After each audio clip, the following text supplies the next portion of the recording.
అనురాగ సంధ్య తరువాయి భాగానికి స్వాగతం. మన కేశవ్ పరిమళ కోసం వెతుకుతున్నాడు కదా. ఈ భాగంలోనైనా కేశవ్ పరిమళని పట్టుకోగలుగుతాడా? పరిమళ ప్రేమను పొందగలుగుతాడా? శివుడి దగ్గర ఆయుర్దాయాన్ని రెన్యూ చేసుకుంటాడా? చూద్దామా కథలోకి వెళ్ళిపోయి. పార్టీ అయిపోయింది. అతిథులందరూ వెళ్ళిపోయారు. కేశవ్ తన గదిలోకి వచ్చాడు. లైట్ తీసేసి చీకట్లో మంచం మీద పడుకుని పార్టీలో జరిగిన సంఘటనలన్నీ ఒక్కొక్కటిగా గుర్తు చేసుకుంటున్నాడు.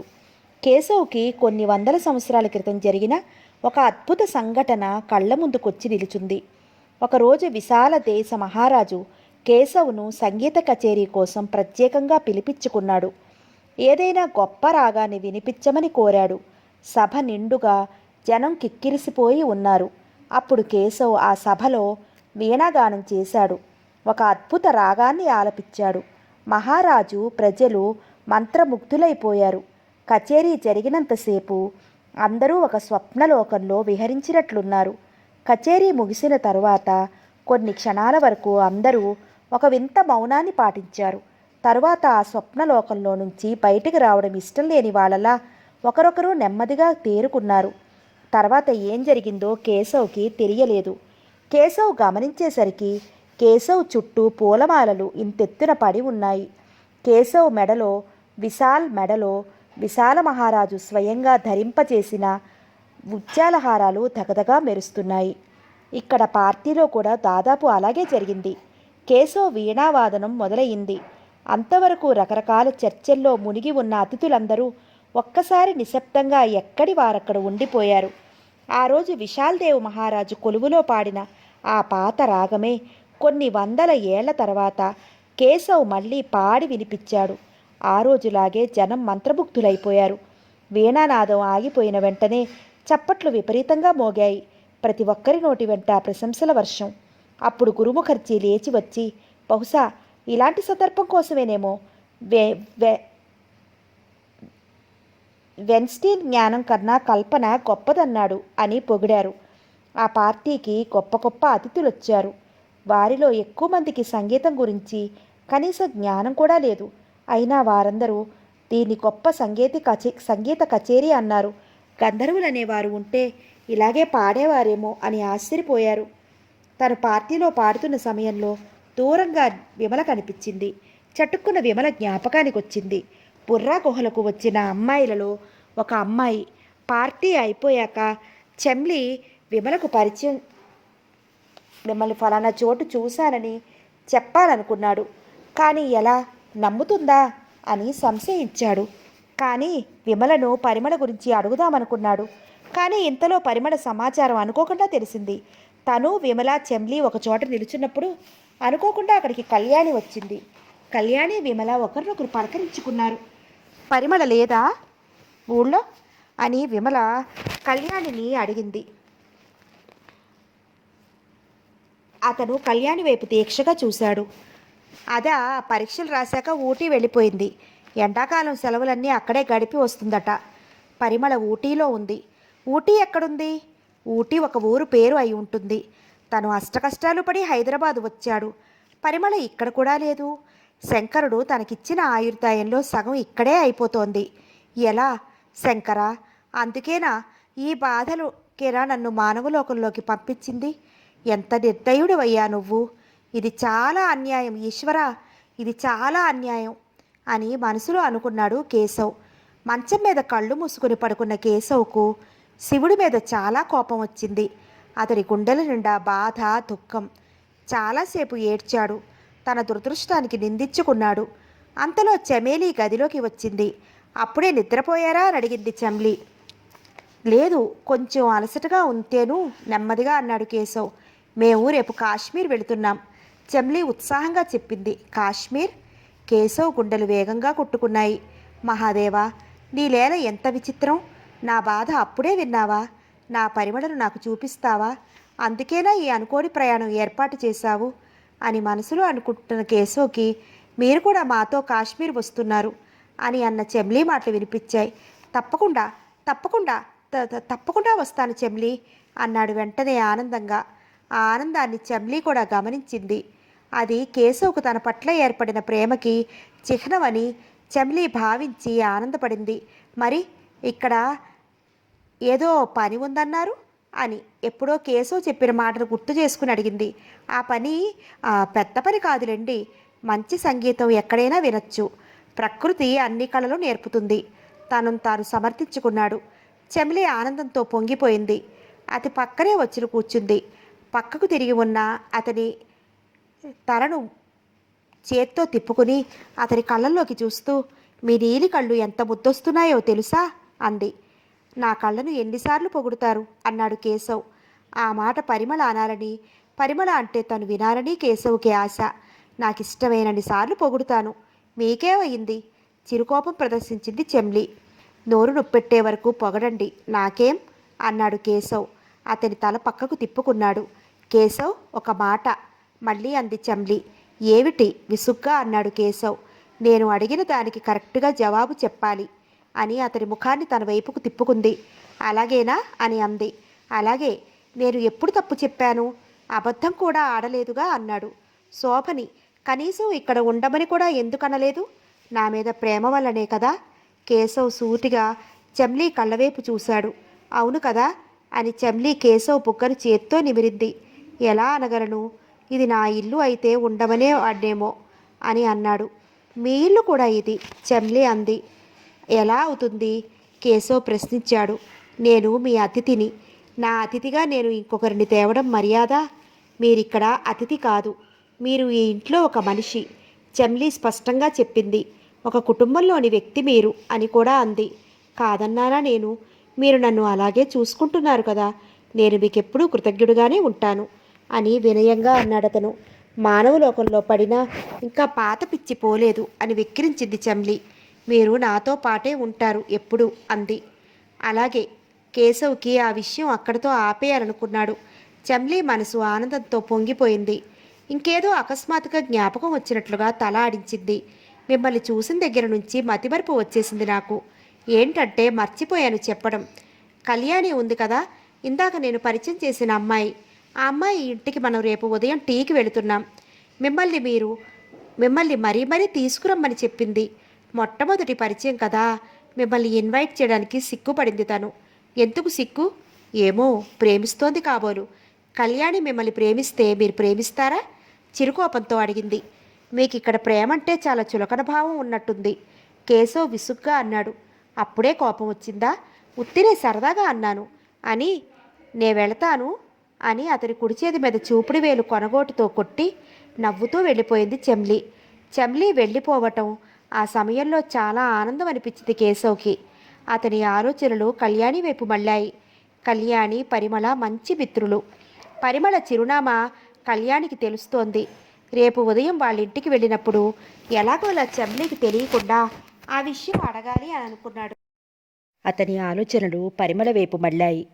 పరిమళ ఇప్పుడు ఎక్కడుందో, తన కోసం ఓ రాతి బొమ్మ జీవం పోసుకుని వచ్చి వెతుకుతోందని తెలిస్తే పరిమళ ఎలా అనుభూతి చెందుతుంది?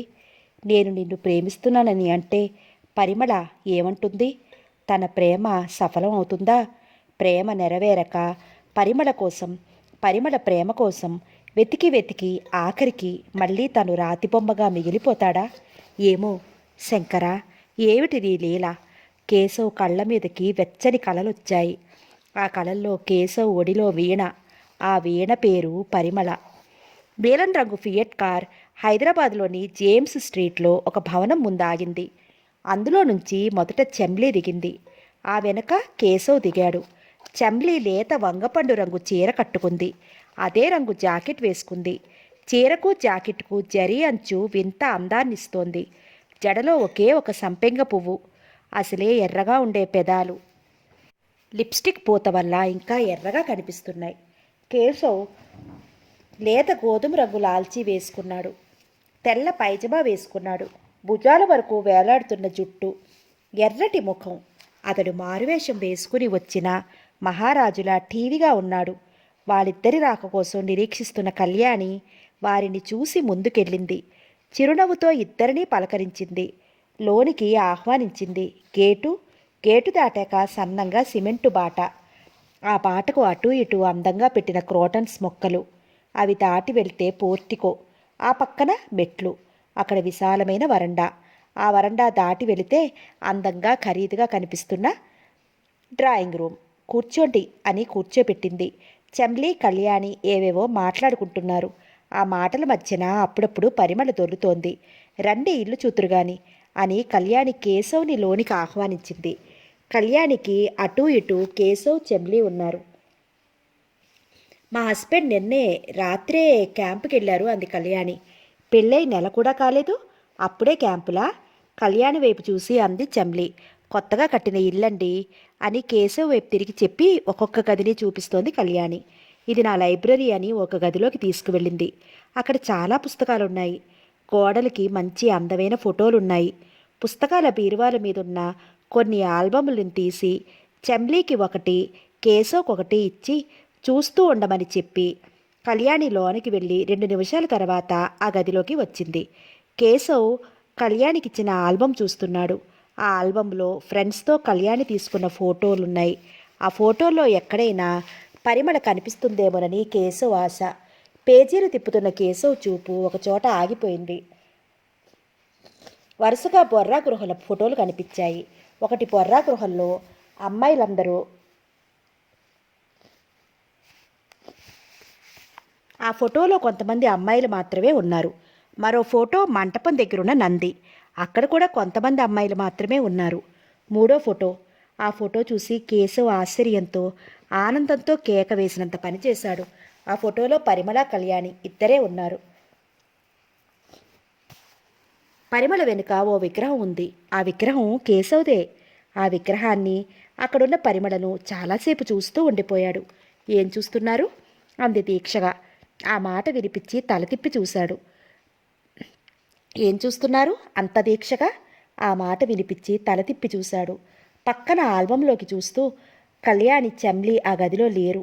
చెంబ్లీ ఎక్కడికెళ్ళింది? ఇంటి దగ్గర నుంచి ఫోన్ మాట్లాడుతోంది. ఈ ఫోటో ఎక్కడ తీసుకున్నారు?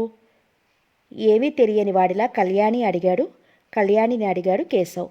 3 నెలల క్రితం మేము బుర్రా గృహలకి ఎక్స్కర్షన్కి వెళ్ళానులేండి, అక్కడ తీసుకున్నది ఈ ఫోటో. నా పక్క ఉన్న అమ్మాయి లాస్ట్ ఇయర్ మిస్ ఆంధ్ర, మీకు తెలుసా అంది. నాకు తెలియదు, కానీ చాలా అర్థమైన మనిషిలా ఉంది. పరిమళ పొగడ్డంలో చాలా ఆనందం పొందాడు కేశవ్. మీకు ఇంకో విషయం తెలుసా? మేమిద్దరం కూర్చున్న వెనుక ఓ విగ్రహం కనిపిస్తుంది, చూసారా అని ఆ విగ్రహాన్ని చేతివేలుతో చూపించి, ఆ విగ్రహం ఎవరిదో తెలుసా? కేశవ్ అని ఓ సంగీతకారుడిది. కొన్ని వందల సంవత్సరాల క్రితం అతడు గొప్ప వీణా విద్వాంసుడు అట, మా పరిమళ చెప్పింది అని చెప్తూ కేశవ్ ముఖం వైపు చూసింది. కేశవ్ తన విగ్రహాన్ని ఆనందంతో చూస్తున్నాడు. అదేమిటి, చాలా ఆశ్చర్యంగా ఉందే. మీ పేరు కూడా కేశవ్ కదూ? మీరు కూడా వీణా విద్వాంసులే. పోలికలు భలే కనిపిస్తున్నాయేమో అంది మళ్ళీ. కళ్యాణి వైపు చూసి కేశవ్ చిన్న చిరునవ్వు నవ్వాడు. ఈ కేశవ్ ఆ కేశవ్ కాకూడదా అని ప్రశ్నించాడు. పునర్జన్మల మీద నాకు నమ్మకం లేదండి అని అనేసింది కళ్యాణి. కళ్యాణి ఆ మాట అంటున్న సమయంలో చెంబ్లీ ప్రవేశించింది. ఏమిటి పునర్జన్మల మీద డిస్కషను అని అడిగింది. మన బుర్రా గుహల్లోని కేశవ్ విగ్రహం గురించి అనగానే చెంబ్లీ పరుగు పరుగున వచ్చి ఆల్బంలోని ఆ ఫోటోని దీక్షగా చూసి కేశవ్ వైపు పరీక్షగా చూసి నవ్వింది. వెంటనే కళ్యాణి వైపు తిరిగి, కళ్యాణి, నీకో గొప్ప విషయం చెప్తాను, ఆ విషయం విని నువ్వు మూర్ఛపోతావు అంది. ఏమిటది ఆశ్చర్యంగా అడిగింది కళ్యాణి. ఈ కేశవ్ ఒకరే అని ఓ పెద్ద రహస్యం బట్టబయలు చేస్తున్నట్లు చెప్పింది. కళ్యాణి నమ్మలేదు. అనుమానంగా కేశవ్ ముఖం వైపు, ఫోటోలోని కేశవ్ విగ్రహం వైపు చూసింది. గుర్తుపట్టలేకపోయింది. కొన్ని వందల సంవత్సరాల క్రితం మనిషి మళ్ళీ అదే రూపంతో ఎలా పుడతాడే? ఇదేం ఏప్రిల్ 1 కాదు నేను ఫూల్ కావడానికి అని అనేసింది కళ్యాణి. నిజమే, కావలిస్తే మన కళ్ళెదురుగా ఉన్న నిజమైన కేశవ్ని చూడు, అడుగు అంది. నిజమా సార్? కేశవ్ చూపుల్లో చూపుల్ని కదిపి అంది కళ్యాణి. నిజమే అన్నాడు కేశవ్. భలే తయారయ్యారిద్దరూ నన్ను ఫూల్ చేయటానికి వచ్చినట్టున్నారు అని అప్పుడే పని మనిషి తెచ్చిన స్నాక్స్ని టీపాయ్ మీద అమర్చి, రండి తీసుకోండి అని అంది. ముగ్గురు 3 కుర్చీల్లో కూర్చుని టిఫిన్ చేస్తున్నారు. టిఫిన్ చేస్తున్నంతసేపు చెంబ్లీ ఆ కేశవే ఈ కేశవ్ అని ఎన్నెన్నో ఉదాహరణలు చెప్పింది. కానీ కళ్యాణి నమ్మలేదు. అరగంట గడిచింది.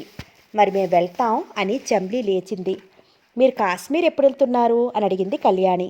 సాయంత్రం బయలుదేరుతున్నాం అని చెప్పింది చమ్లి. మీరు హైదరాబాదులో ఎన్నాళ్ళు ఉంటారు అని కేశవ్ ప్రశ్నించింది కళ్యాణి. ఆయన కూడా మాతో కాశ్మీర్ వస్తున్నారు చమ్లి చెప్పింది. చమ్లి ముందుకు అడుగు వేసింది. వెనుక కళ్యాణి కేశవ్ నడుస్తున్నారు. మీరేమీ అనుకోకపోతే నాకో పని చేసి పెడతారా అని మెల్లగా కళ్యాణిని అడిగాడు కేశవ్. ఏమిటో చెప్పండి. మీరు మీ స్నేహితురాలితో బుర్రా గుహల్లో ఆ కేశవ్ విగ్రహం ముందు తీసుకున్న ఫోటో నాకివ్వగలరా? వైనాట్? అదేం మహాభాగ్యమా? మీలాంటి విద్వాంసులు అడిగితే కాదనగలనా అని కళ్యాణి మళ్ళీ వెనక్కి గదిలోకి నడిచింది. ఆమె వెనకే కేశవ్ నడిచాడు. కళ్యాణి బుక్ ర్యాక్ మీద ఉన్న ఆల్బం తీసి ఆ ఆల్బంలో ఆ ఫోటోని పదిలంగా తీసి దానిని ఒక కవర్లో పెట్టి ఆ కవర్ మీద to mister Keshav with love అని పెన్నుతో రాసి ఇచ్చింది కళ్యాణి. ఆ కవర్ అందుకుంటున్న సమయంలో మీతో పాటు మీ పక్కనున్న మీ ఫ్రెండ్ ఇప్పుడు ఎక్కడుంటున్నారు అని అడిగాడు. ఆ ప్రశ్నకు కళ్యాణి ఆశ్చర్యపోయింది. కాశ్మీర్లో. కాశ్మీర్లో ఎక్కడా? నాకు అడ్రస్ తెలీదు చెప్పింది కళ్యాణి. ఇద్దరూ నడుచుకుంటూ ముందు గదిలోకి వచ్చారు. ముగ్గురు పోర్టికో దాటి నడుస్తున్నారు. ఎప్పుడైనా మీరు మా ఇంటికి వచ్చి మీ వీణాగానాన్ని వినిపించాలి. మా శ్రీవారికి వీణ అంటే చాలా ఇష్టం అంది కళ్యాణి. అలాగే అన్నాడు కేశవ్. కారు దగ్గరగా వచ్చారు. కాశ్మీర్ నుంచి రాగానే కలుద్దాం చమ్లీ చెప్పింది కళ్యాణితో. చమ్లీ కారు డోర్ తీసి డ్రైవింగ్ సీట్లో కూర్చుంది. ఓకే సీ యూ కళ్యాణి కేశవ్తో చెప్పి వెనుతిరిగింది. అప్పుడు కళ్యాణికి అకస్మాత్తుగా ఒక విషయం జ్ఞాపకానికి వచ్చింది. ఆ విషయం బుర్రా గుహల్లోని కేశవ్ విగ్రహం గురించి. ఆ విగ్రహంలో చేతివేళ్లు 2 దెబ్బతిని ఉండటం. పరిమళ తను ఆ విషయమై మాట్లాడుకోవటం జ్ఞాపకానికి వచ్చింది. వెంటనే గబుక్కున కళ్యాణి వెనక్కి తిరిగింది. పరుగు పరుగున కారు దగ్గరికి వచ్చింది. అప్పటికే కారు స్టార్ట్ అయింది. కారు ముందుకు స్వర్రులు దూసుకుపోవడం, కళ్యాణి అక్కడికి రావడం జరిగింది. కళ్యాణి కేశవ్ వేళ్లను జ్ఞాపకం చేసుకోవడానికి ప్రయత్నించింది. ఎంతకు జ్ఞాపకం రాలేదు. నిజమేనా? ఆ కేశవ్ విగ్రహం ప్రాణం పోసుకుని నీ కేశవ్గా నిలిచిందా? కళ్యాణి తలలో వేయి ఆలోచనలు. కళ్యాణి దగ్గర ఆ ఫోటో ఎందుకు తీసుకున్నారు? కారు డ్రైవ్ చేస్తూ చెమ్లి అడిగింది. ఉత్తినే. అందులో నా విగ్రహం ఉంది కదా. అందుకేనా? ఓరకంట కేశవ్ వైపు చూస్తూ అంది. మరి? అబద్ధం ఆడకండి. మీరెప్పుడూ అబద్ధం ఆడరనుకుంటాను. వేళాకోళం చేస్తూ ఎందుకు మీరు ఆ ఫోటో తీసుకున్నారో తెలుసు అన్నట్టు అంది. ఇందులో అసత్యమే ఉంది అన్నాడు కేశవ్. ఉంది. నేను వినలేదనుకున్నారా? పరిమళ అడ్రస్ కళ్యాణిని అడిగారు మీరు సూటిగా ప్రశ్నించింది చమ్లి. అడిగాను దృఢంగా చెప్పాడు కేశవ్. ఎందుకు అడిగారు? పరిమళను ప్రేమిస్తున్నారా?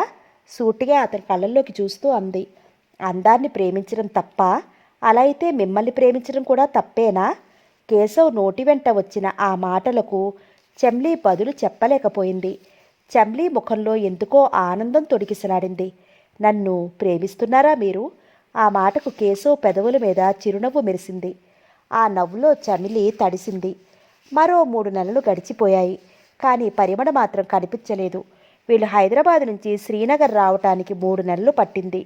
ముఖర్జీ, చమ్లీ, కేశవ్ మొదట పఠాన్కోట నుంచి కులు వెళ్లారు. అక్కడ నుంచి జమ్మూ వెళ్లారు. జమ్మూలో ఒక్కరోజు మాత్రమే ఉన్నారు. దారిలో చాలా చోట్ల ఆగుతూ వచ్చారు. ఎందుకంటే గురుముఖర్జీ ఆయా ప్రాంతాలలో తనకు కావలసిన సంగీతానికి సంబంధించిన విషయాలను రికార్డు చేసుకుంటున్నాడు. చమ్లీ తండ్రికి సహాయపడుతోంది.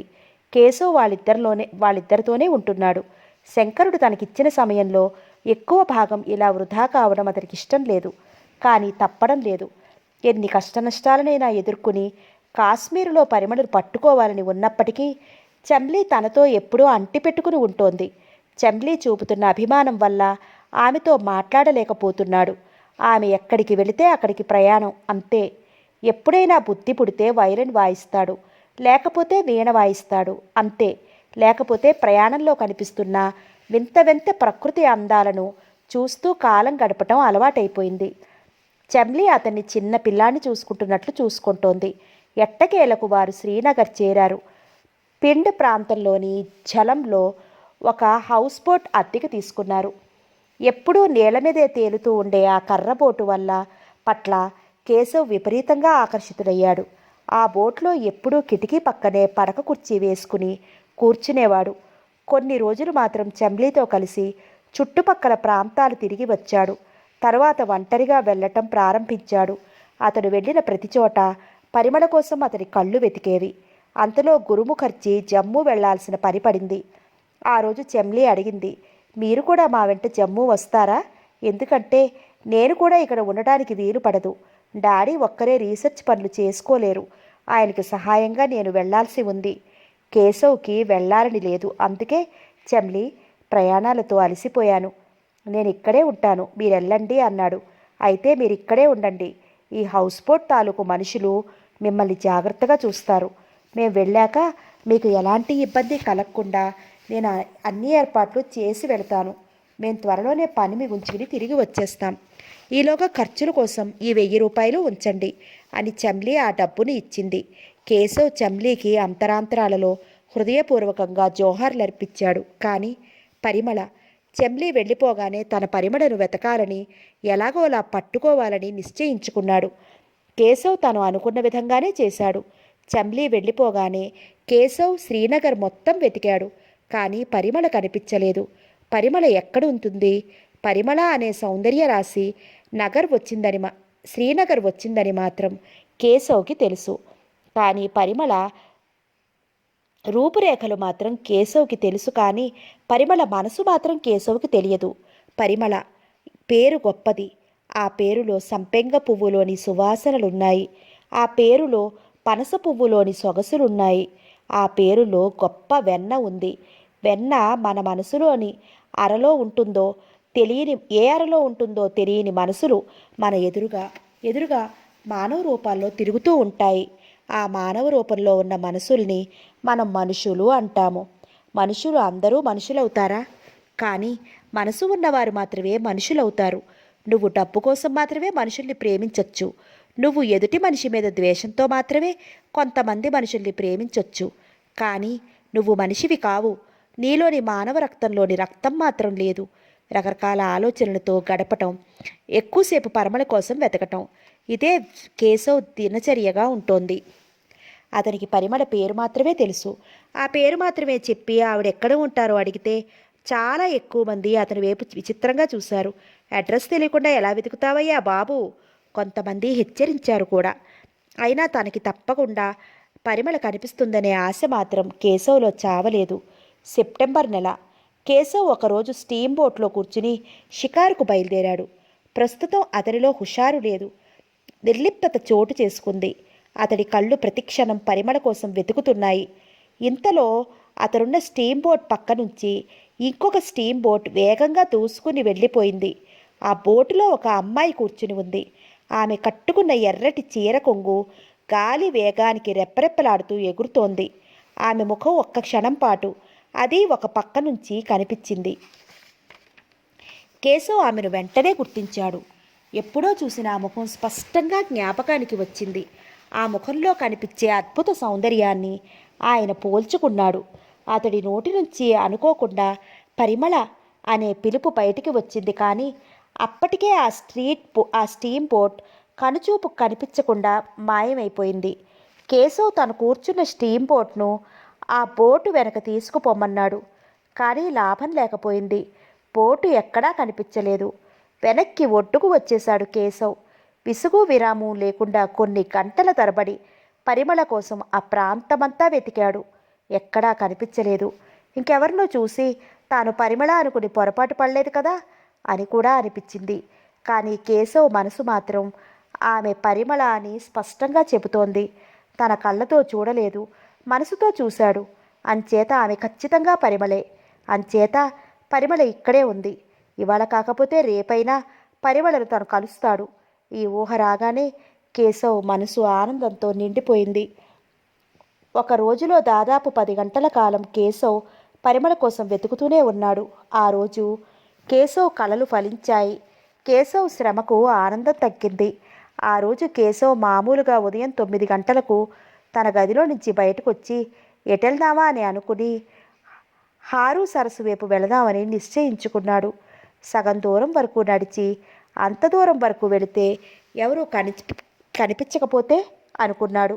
ఆ ప్రదేశం సాధారణంగా ఎప్పుడూ నిర్జనంగా ఉంటుంది. ఎప్పుడో అప్పుడు 1 అర ప్రేమికులు అక్కడికి వస్తారు. గంటల సేపు ఉంటారు. అక్కడే భోజనాలు చేస్తారు, వెళతారు. కానీ అక్కడ ప్రకృతి చాలా బాగుంటుంది. పొడివాటి అశోక వృక్షాలు ఆ సరస్సుకి కొద్ది దూరంలో అందమైన రాజస్థానీ అమ్మాయిలా నిలబడి ఉంటాయి. నిండా ఎక్కడ చూస్తే అక్కడ అంతెత్తు పెరిగిన పచ్చిక. ఆ పచ్చిక మధ్యన అక్కడక్కడ బూడిద రంగులో రాళ్ళు. ఆ రాళ్ళు ఎవరో శిల్పి సగం చెక్కిన వదిలేసిన బొమ్మల్లా ఉంటాయి. కేశవ్ నడుచుకుంటూ వెళ్ళి ఆ రాయి మీద కూర్చున్నాడు. అప్పటికి సమయం 11 గంటలయ్యింది. చెట్ల కింద చల్లదనం, చెట్లు లేని ప్రాంతంలో ఎండ. ప్రకృతి విచిత్రంగా ఉంది. ఎక్కడో ఒక పక్షి వింతగా అరిచిన చప్పుడు వినిపించింది. ఇంకో పక్షి ఆ పక్షికి బదులివ్వడం కనిపించింది. ఆ పక్షులు కనిపిస్తాయేమోనని కేశవ్ తలెత్తి చుట్టూ చూస్తున్నాడు. కేశవ్కి ఆ పక్షులు కనిపించలేదు, కానీ ఓ అందమైన నవ్వు వినిపించింది. ఆ నవ్వు కరిగిపోయిన కళ మళ్ళీ కళ్ళ ముందుకొచ్చినట్లుగా ఉంది. ఆ నవ్వు వచ్చిన వైపు చూశాడు. దూరంగా వెదురు పొదలున్నాయి. ఆ పొదలకు కొంచెం దూరంలో ఒక ఫియట్ కారు ఉంది. ఆ కారు పక్కన కొంతమంది యువతులు, 2 యువకులు ఉన్నారు. ఆ యువతుల్లో ఒక అమ్మాయి మాత్రమే చీర కట్టుకుని ఉంది. ఆ చీర నెమలి పింఛన్ రంగులో ఉంది. ఆ అమ్మాయి వెనక్కి తిరిగి మాట్లాడుతోంది. మిగతా వాళ్ళు నవ్వుతున్నారు. ఆ మాటలు కానీ నవ్వు కానీ స్పష్టంగా వినిపించడం లేదు. ఆ అమ్మాయి పరిమళేనని అనిపించి కేశవ్ రాతి బండ మీద నుంచి లేచి గబగబా ముందుకు నడిచాడు. గబగబా నడుస్తున్నాడు. అక్కడ నిలుచున్న 2 యువకుల వైపు చూశాడు. వాళ్ళల్లో ఒక యువకుడు సన్నగా పొడవుగా ఉన్నాడు. అతని కళ్ళకు కళ్ళద్దాలున్నాయి. రెండో యువకుడు ఎత్తుగా బలిష్టంగా ఉన్నాడు. అతడు అతి ఖరీదైన అమెరికన్ సూట్ వేసుకుని ఉన్నాడు. ఇంతవరకు మాట్లాడుకుంటున్న వాళ్ళు మాటలు ఆపేశారు. ఒక్కొక్కరు కారెక్కుతున్నారు. పరిమళ కారెక్కడానికి ప్రయత్నిస్తున్న సమయంలో ఆ యువకుల్లో ఓ యువకుడు చేతిని పరిమళ పట్టుకుంది. అప్పుడు ఆ ముఖం స్పష్టంగా కేశవ్కి కనిపించింది. పరిమళ. అవును, నిజంగా పరిమళే. కానీ పరిమళ చేతిని ఆ యువకుడు పట్టుకోవడం కేశవ్కి నచ్చలేదు. అతని గుండెలు ఎవరో కత్తితో రెండుగా చీల్చేస్తున్నట్లు అనిపించింది. కేశవ్ పరిగెత్తాడు. కారు దగ్గరికి వచ్చాడు. కానీ అప్పటికే కారు స్టార్ట్ అయింది. గబగబా ఆయాసాన్ని అణుచుకుంటూ కేశవ్ కారుకు ఎదురుగా నిల్చున్నాడు. అకస్మాత్తుగా ఒక అపరిచిత వ్యక్తి తమ కారుకి ఎదురుగా వచ్చి ఎందుకు నిలబడ్డాడో తెలియని ఆ యువకుడు కారు ఆపి కార్ డోర్ తీసుకుని దిగాడు. అట్లేగు, ఎవరు నువ్వు? అడిగాడు కేశవ్ని. కేశవ్ పరిమళ కనిపించిందన్న ఆనందంతో ఏమీ మాట్లాడలేని పరిస్థితుల్లో ఉన్నాడు. అతని ముఖం నిండా ఒంటి నిండా పట్టేసిన చెమట నీళ్లలా కారుతోంది. ఆ యువకుడు అడిగిన ప్రశ్నకు కేశవ్ జవాబు ఇవ్వలేదు. కేశవ్ చూపులు పరిమళ వైపు ఉన్నాయి. ఎలా పలకరించాలి? ఏం చెప్పాలి? తన పేరు చెప్పి తను పరిచయం చేసుకుంటే ఎలా ఎలా అడ్డులేగు అని ఆ యువకుడు విసురుగా కేశవ్ని పక్కకు తోసేసి కారులో వచ్చి కూర్చుని కార్ స్టార్ట్ చేశాడు. ఆ యువకుడు తోసేసిన తోపుకి కేశవ్ పక్కకు పడిపోయాడు. లేచి ఏదో చెప్తామనుకున్నంతలో కారు ముందుకెళ్ళిపోయింది. అప్పుడు కేశవ్ పరిమళ అని కేక వేశాడు. ఆ కేక వారికి వినిపించిందో లేదో తెలియదు, కానీ కారు ఆగలేదు. కానీ ఆ కారు వెనక కేశవ్ చాలా దూరం పరిగెత్తాడు. కారు వెనక సీట్లో కూర్చున్న పరిమళ 1-2 సార్లు వెనక్కి తిరిగి చూడడం, కేశవ్ ఏదో సంజ్ఞల ద్వారా చెప్పడం వాళ్ళిద్దరికీ తెలుసు. కానీ కేశవ్కి ఆ కారు నెంబర్ మాత్రం స్పష్టంగా గుర్తుండిపోయింది. ఆ కారు రంగు గుర్తుండిపోయింది. అలా ఎందుకు గుర్తుందో కేశవ్కు మాత్రం తెలియదు. కేశవ్ వెంటనే వెనక్కి తిరిగి వచ్చేశాడు. హౌస్ బోటుకు చేరుకుని అక్కడ పనిచేస్తున్న ఒక మనిషిని పిలిచాడు. ఆ కారు నెంబర్ అతనికి ఇచ్చి ఆ కారు యజమాని ఎవరో తెలుసుకుని రమ్మని ఆ మనిషికి 20 రూపాయలు ఇచ్చాడు. మనిషి వెళ్ళిపోయాడు. ఆ మనిషి మళ్ళీ సాయంత్రానికి తిరిగి వచ్చి అది ఒక టూరిస్ట్ ఏజెన్సీ వాళ్ళు కారు రోజు అద్దెకిస్తారంట అని చెప్పాడు. అయితే ఆ రోజు దాన్ని ఎవరు అద్దెకు తీసుకున్నారో కనుక్కుని రమ్మన్నాడు కేశవ్. ఆ మనిషి కొద్ది క్షణాలు అక్కడే తల వంచుకుని నిలబడి ఖర్చు కోసం 25 రూపాయలు కావాలని అడిగాడు. కేశవ్ వెంటనే అతనికి 20 రూపాయలు ఇచ్చాడు. ఆ మనిషి మళ్ళీ రెండో రోజు సాయంత్రానికి వచ్చి మిస్ పరిమళ సక్సేనా అనే ఆవిడ అద్దెకు తీసుకున్నారట అని కబురు చెప్పాడు. ఆ పరిమళ సక్సేనా చిరునామా ఏమిటి? ఎక్కడుంటారు? కేశవ్ ఆత్రంగా అడిగాడు. ఆ మనిషి తల వంచుకుని నిలబడిపోయాడు. చాలాసేపు తన బూట్లను పరీక్షించుకుని అన్నాడు, దాన్ని కనుక్కుని రావాలంటే 30 రూపాయలు అవుతుందన్నాడు. కేశవ్ వెంటనే 30 రూపాయలు తీసిచ్చాడు. పరిమళ అడ్రస్ ఆ మనిషికి ఆ రోజే టూరిస్ట్ ఏజెన్సీ వాళ్ళు చెప్పారు. కానీ అతడు తను చేస్తున్న ఘనకార్యానికి సాధ్యమైనంత డబ్బు గుంచకపోతే ఎలా అనుకున్నాడు. తెలివితేటలను తక్కువ ఖరీదుకు అమ్మడం అవివేకం అనుకున్నాడు. అందుకే అతడు ఈసారి 4 రోజుల తర్వాత కానీ కేశవ్ దగ్గరికి రాలేదు. 4గో రోజు వచ్చి అడ్రస్ ఇచ్చి చాలా కష్టపడితేనే కానీ దొరకలేదు, ఏదైనా ఇవ్వండి మళ్ళీ చేయి చాపాడు. కేశవ్ 5 రూపాయలు తీసి అతనికి ఇచ్చాడు. అతనికిచ్చిన అడ్రస్ చూశాడు. లేక్యూ బోట్ హౌస్, తీన్ మినార్, డాల్. కేశవ్ వెంటనే లేక్ వ్యూ బోట్ హౌస్కి వెళ్ళాడు. అక్కడ కౌంటర్లో ఒక వ్యక్తి కూర్చుని ఉన్నాడు. మిస్ పరిమళ సక్సేనా గారిని కలవాలి, ఎక్కడుంటారు అని అడిగాడు. లేరు, ఆవిడ మొన్న సాయంత్రం పహాల్గావ్ వెళ్ళారు అని చెప్పాడు ఆ వ్యక్తి. ఆవిడ మళ్ళీ ఎప్పుడొస్తారు అడిగాడు కేశవ్. అది తెలియదు అని చెప్పాడు కౌంటర్లోని వ్యక్తి. మీ అడ్రస్ ఇచ్చి వెళ్ళండి, ఫోన్ ఉంటే నంబర్ ఇవ్వండి, ఆవిడొస్తే ఇస్తాను అని అన్నాడు అతను. కాదు, నేను అర్జెంటుగా ఆమెను కలవాలి అని మాత్రమే అని అతని వైపు తిరిగి చూడకుండా వెనక్కి తిరిగాడు కేశవ్. కేశవ్ తల పిచ్చెక్కిపోయింది. ఏమిటిలా జరిగింది? బాధలో అతని మనసు నిండిపోయింది. మరుక్షణం శివుడి మీద కోపంతో ఊగిపోయాడు కేశవ్. శంకర, ఏమిటి ఈ ఆట? నా ప్రేమకు పరీక్ష పెడుతున్నావా, లేక నా ప్రేమ చూసి భయపడుతున్నావా? పరిమళ నా నుంచి దూరంగా పారిపోతోందా, లేదా నువ్వే రంభను నా నుంచి దూరం చేస్తున్నావా? నేను అధైర్యపడను, నాకు మాత్రం విశ్వాసం ఉంది. నేను పరిమళను కలుస్తాను, పరిమళను పెళ్లి చేసుకుంటాను. నేను కేశవ్ని, పట్టుదల నా ఊపిరి. ఒకప్పుడు సంగీత సిద్ధి కావాలనుకున్నాను. తదేక దీక్ష దృఢ సంకల్పంతో ఆ సిద్ధి పొందాను. గొప్ప వీణావాదకుడినయ్యాను. అలాగే స్త్రీ ప్రేమ పొందాలనుకున్నాను. నీ ఆశీస్సులతో మానవ జన్మం ఎత్తాను. కానీ ఏమిటి పరీక్షలు? ఎందుకు? నిరాశాజనకమైన పరిస్థితి. ఇన్నాళ్ళు ఏ స్త్రీని ప్రేమించి ఎరుగని నేను, ఏ స్త్రీ మనసును పొందలేకపోయిన నేను, పరిమళను పొందాలని దృఢనిశ్చయంతో వచ్చిన నన్ను ఎందుకు క్షోభ పెడుతున్నావు? కానీ శంకరా, నేను నీ మాయల్ని ఛేదించుకుని ప్రేమ కోసం పోరాడతాను. నీ పాదాల సాక్షిగా నా ప్రేమ గొప్పదని మీకు తెలియజేస్తాను అని ప్రతిజ్ఞ చేశాడు కేశవ్. ఆ రోజే అతడు బయలుదేరి పహల్గావ్కి వెళ్ళాడు. లిద్దర్ నది ఒడ్డున ఉంది పహల్గావ్. ఆ పహల్గావ్ అద్భుతమైన పెయింటింగ్లా ఉంటుంది దూరం నుంచి చూడడానికి. ఆ ఊళ్ళో రకరకాల ఆధునిక పద్ధతుల్లో కట్టిన గెస్ట్ హౌసులున్నాయి. కొండల మీద పేరుకున్న మంచు, ఆ మంచుకి అప్పుడప్పుడు వచ్చి తట్టే మసక మబ్బులు, మంచో మబ్బో తెలియని ప్రకృతి, అంతా హాయిగా ఉంటుంది అక్కడ. కానీ కేశవ్ ఆ అందాన్ని గమనించి పరవశించిపోయే స్థితిలో లేదు.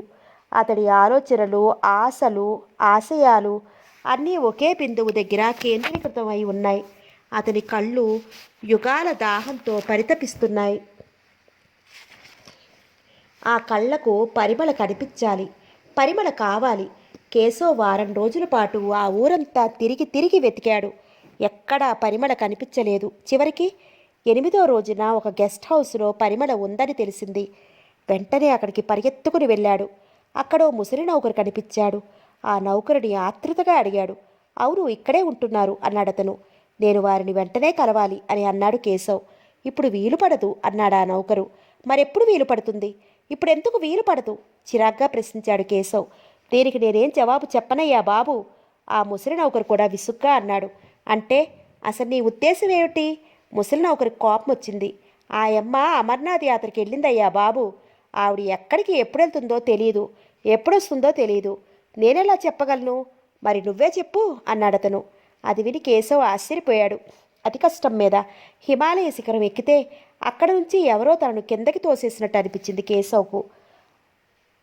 అలలతో భయంకరమైన తీవ్ర వేగంతో దొర్లుకొస్తున్న సముద్ర ప్రవాహానికి అతి కష్టం మీద ఎదురెదితే మహా జలజంతువు నోరు తెరుచుకుని వచ్చినట్లు కేశవ్కి అనిపించింది. ఇంత కష్టపడి ఇక్కడికొచ్చిన తనకు పరిమళ కనిపిస్తుందనుకున్నాడు. కానీ ఆ ఆశ నిరాశ అయింది. తాను ఇది భరించలేకపోయాడు కేశవ్. కేశవ్ మెదడు పనిచేయకుండా ఆగిపోయింది. అతని నరాలన్నీ పట్టుతప్పిపోయాయి. ఆ ఉద్వేగాన్ని మోయలేక ఒక్కసారి తల పట్టుకుని అక్కడ నేల మీద కూర్చుండిపోయాడు కేశవ్. ముసిరి నౌకరు కంగారుగా అతని దగ్గరికి వచ్చాడు. ఏం బాబు, కళ్ళు తిరుగుతున్నాయా? ఏమైంది అని అడిగాడు. కేశవ్ జవాబివ్వలేకపోయాడు. తల పట్టుకుని చాలాసేపటి వరకు అలాగే కూర్చుండిపోయాడు. అతడిలోని శక్తి అంతా ఒక్కసారి ఆవిరైపోయింది. ఒళ్ళంతా చెమటతో తడిచిపోయింది. మంచినీళ్ళు తాగుతారా అని అడిగాడతను. వద్దు అనేసి కేశవ్ లేచి నిలబడ్డాడు. జేబులోంచి ఒక 10 రూపాయల నోటు తీసి అతనికిచ్చి, పరిమళ వచ్చిన మరుక్షణం నాకు తెలియజేయి చాలు అన్నాడు. కేశవ్ మనసులో కనీ కనిపించకుండా కనిపిస్తున్న బాధను పసిగట్టిన ముసిరి నౌకరు, అయ్యా ఆయమ్మ బంధువా మీరు అడిగాడు. బంధువు అని అడుగుతున్నావా? బంధువు కాదు బాబు, నా ప్రాణం ఆవిడ, నా సర్వస్వం ఆవిడ. ఆవిడ కోసం రాయిలా ఉండిపోయిన నేను ప్రాణం పోసుకుని ఈ లోకం వచ్చిన వాడిని. ఆవిడ కోసం రాత్రి పవళ్ళు వెతికిన వాడిని. ఏమని చెప్పను వృద్ధుడా, నేనొక మూఢుణ్ణి అన్నాడు కేశవ్. కేశవ్ మాటల్లో ఏ ఒక్క మాట అర్థం కాలేదు ఆ ముసిరి నౌకరికి. మీరెక్కడుంటారు అని అడిగాడు అతను. కేశవ్ తను ఉంటున్న గెస్ట్ హౌస్ పేరు చెప్పాడు, కానీ మళ్ళీ అంతలోనే అన్నాడు, ఈ రోజునే నేను ఆ గెస్ట్ హౌస్ నుంచి ఈ గెస్ట్ హౌస్కి వచ్చేశాను. అదిగో ఆ చివరి అంతస్తులో దేవదారు వృక్షం దగ్గర కనిపిస్తున్న ఆ గదిలో ఉంటున్నాను. ఆమె వస్తే చెప్తావు కదూ అని అన్నాడు. కేశవ్ ప్రతిరోజు పరిమళ కోసం ఎదురు చూస్తున్నాడు. ఒక్కరోజున భోజనం కూడా చేయటం లేదు. అప్పుడప్పుడు పక్కనే ఉన్న అడవిలోకి వెళ్ళి పిచ్చివాడిలా తిరిగి వస్తున్నాడు. ఇప్పుడు రాత్రింబవళ్ళు అతడి చూపు ఆ రోడ్డుకి అతుక్కుపోయింది. ఆ రోడ్డు అమర్నాథ్ నుంచి వచ్చే రోడ్డు. 1 సంవత్సరం పూర్తి కావడానికి ఇంకో 5 రోజులు మాత్రమే మిగిలి ఉన్నాయి. 1 రోజు గడిచిపోయింది, ఇంకా 4. మరో రోజు గడిచిపోయింది, ఇంకా 3. మరో రోజు గడిచిపోయింది, ఇక 2. ఇంకో రోజు కూడా గడిచిపోయింది. సరిగ్గా ఇంకా కేశవ్కి ఉన్నవి 24 గంటలు మాత్రమే. 24 గంటలు. రేపే అమావాస్య. రేపటి రోజున కేశవ్ శివుడి సమక్షంలో హాజరవుతానని మాట ఇచ్చాడు. కానీ ఇంతవరకు కనీసం పరిమళ ముఖం కూడా కనిపించలేదు. కానీ మాట తప్పకూడదు కదా. అయితే అదే రోజు ముసిరి నౌకరు కేశవ్ దగ్గరకు పరిగెత్తుకొచ్చాడు. అమర్నాథ్ యాత్రకు వెళ్ళిన వారందరూ రేపు తిరిగి వస్తున్నారంట. ఇప్పుడే వార్త అందింది అని చెప్పాడు. ఆ వార్త విని కేశవ్ ఆశ్చర్యపోలేదు, ఆసక్తి కనపరచలేదు. 2వ రోజు ఉదయాన్నే యాత్రికులు గుంపులు గుంపులుగా వచ్చి పెహల్గావ్ చేరుకున్నారు. పరిమళ వస్తుందని తెలుసు, పరిమళను తను కలుస్తానని తెలుసు. అంచేత కేశవ్ ఏ రకమైన స్పందనను కనిపించకుండా ఒకచోట నిశ్శబ్దంగా కూర్చుండిపోయాడు. మధ్యాహ్న సమయంలో నౌకరు వచ్చాడు. ఆవిడ వచ్చారు. ఇప్పుడే భోజనం చేసి పడుకున్నారు. సాయంత్రం నిద్ర లేవగానే మీరు వచ్చి కలవచ్చు అని చెప్పాడు. ఈసారి కూడా కేశవ్ మౌనంగానే ఉండిపోయాడు. ఎలాంటి ఆసక్తి కనపరచలేదు. నౌకరు మరింత ఆశ్చర్యపోయాడు. విచిత్రమైన మనిషిలా ఉన్నాడే. ఆవిడ రాకపూర్వం వరకు ఆవిడ కోసం తీవ్రంగా బాధపడిపోయిన ఇతను తీరా ఆవిడని కలవటానికి సిద్ధంగా లేడా? ఎలాంటి మనిషితను? అసలు మనిషేనా? ఏమిటో, మనిషిని చూస్తే మహారాజులా ఉన్నాడు, చూపు చూస్తే గంధర్వుడిలా ఉన్నాడు అని అనుకుని అతడి నీలి కళ్ళ వైపు జాలిగా చూసి ఆ ముసలి నౌకరు ముందుకు అడిగేశాడు. మధ్యాహ్నం సాయంత్రంలో కలిసింది. సాయంత్రం రాత్రిగా మారుతోంది. పడమటి దిశ వైపు సూర్యుడు ప్రయాణం చేస్తున్నాడు. పక్షులన్నీ జట్లు జట్లుగా వెళ్ళిపోతున్నాయి. పక్షులతో పాటు మేఘాలు కూడా రెక్కలు లేని పక్షుల్లా వెళ్ళిపోతున్నాయి. చిన్న గాలి, ఆ గాలిలో వింత పరిమళం. అలాగే కేశవ్ మనసు కూడా ఉంది. ఆ మనసులో ఏదో తెలియని సువాసన, ఏదో అనుభూతుల సముద్రం. కేశవ్ తాను నిలువుటద్దంలో చూసుకున్నాడు. తల దువ్వుకున్నాడు. వంటి నిండా సుగంధాన్ని అడ్డుకున్నాడు. మెడలో అడవి పూలతో చేసిన దండను వేసుకున్నాడు. వీణ పట్టుకుని లిద్దర్ నదీ తీరానికి బయలుదేరాడు. వెళ్తూ వెళ్తూ పరిమళ ఉన్న గెస్ట్ హౌస్ మీదుగా నడిచి లిద్దర్ నదీ తీరానికి చేరుకున్నాడు. తను పరిమళను చూడలేడు, మరి ఎప్పటికీ చూడలేడు. శివుడికి తను ఇచ్చిన మాట ప్రకారం ఇప్పుడు శివుని దగ్గరికి వెళ్ళిపోవాలి. మరి ఇప్పుడు పరిమళను కలిస్తే, ఆమెతో మాట్లాడితే, ఆమె వలయంలో తను చిక్కిపోతే తను శివుడి దగ్గరికి వెళ్ళలేడు. ఒక అసత్యం తనను వెంటాడుతుంది. శివుడు తను నమ్మడు. అంచేత నిన్నట్నుంచి కేశవ్ నిర్లిప్తంగా ఉంటున్నాడు. ప్రస్తుతం కేశవ్ పూర్తిగా పరిమళను మర్చిపోయాడు. శివుడి ధ్యానంలో పడిపోయాడు. లిద్దర్ నది ఒడ్డున రాళ్లలో నుంచి శివలింగాకారంలో ఉన్న ఒక రాయిని వెతికి తెచ్చాడు. ఆ రాతిని శుభ్రంగా కడిగాడు. నది ఒడ్డున అలలు మెల్లగా తాకుతున్న ఒక పెద్ద వెడల్పాటి బండరాయి మీద శివలింగాకారంలో ఉన్న రాతిని ప్రతిష్ఠించాడు. నదిలోకి దిగి శుభ్రంగా స్నానం చేసి వచ్చాడు.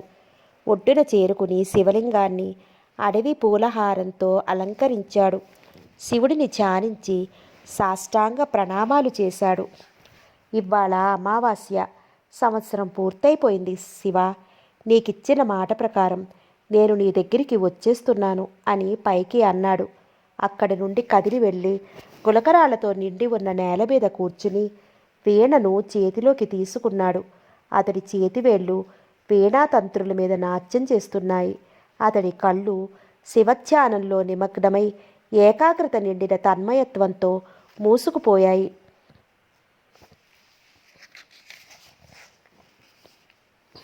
ఆ నదీ పాయల్లో ఒక దివ్య రాగం వేగమై ప్రవహిస్తోంది. ఊగుతున్న అక్కడి చెట్ల కొమ్మలు ఒక్క క్షణం ఆగిపోయి ఆ రాగాన్ని పీల్చుకుంటూ ఉండిపోయాయి. నింగి నేల మొత్తం దివంగాన వాహినిలో తేలుతోంది. కేశవ్ చుట్టూ ఇప్పుడు బాహ్య ప్రపంచం లేదు. కేశవ్ చుట్టూ రాగం, రాగం చుట్టూ కేశవ్ తిరుగుతున్నారు.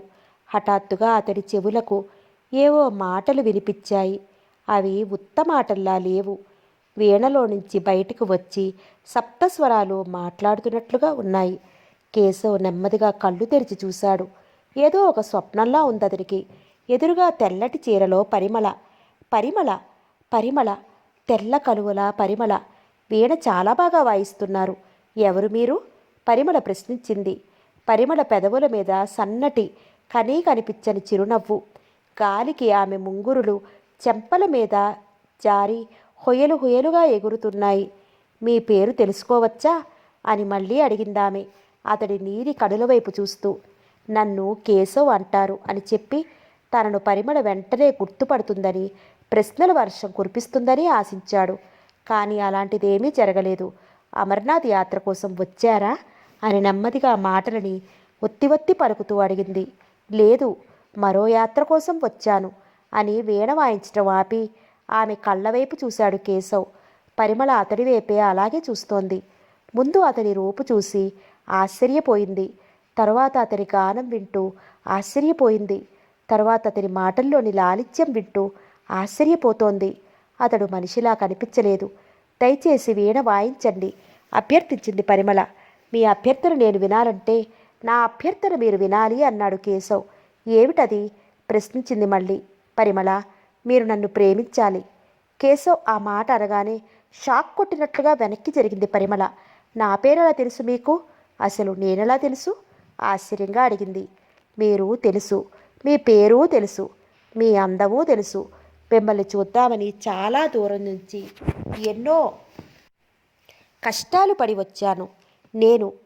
మీకు ఆ విషయం తెలుసా అన్నాడు. నన్ను చూద్దామనా? పరిమళ ఉలిక్కిపడింది. మళ్ళీ ఇలా అంది. ఎందుకు? ఏం చెప్పను? మీ ప్రేమ పొందాలని కేశవ్ తమాయించుకుని అన్నాడు. భలే మనిషిలా ఉన్నారే మీరు. మీకు నాకు మధ్య కనీసం పరిచయం లేదు, స్నేహం లేదు, బంధుత్వం అంతకన్నా లేదు. నేను కనిపించగానే నన్ను ప్రేమించారని చెప్పిన మొదటి వ్యక్తిని మిమ్మల్నే చూశాను అంది. పరిమళ, కోపగించుకోకండి. మీకోసం ఎన్నెన్నో కష్టాలు పడ్డాను, నష్టాలు పడ్డాను. నాకు అతి ముఖ్యమైన వీణ కన్నా మిమ్మల్నే మిన్నగా అనుకున్నాను. నా తపస్సు, ధ్యానం అన్నీ మీ మీదే కేంద్రీకరించాను.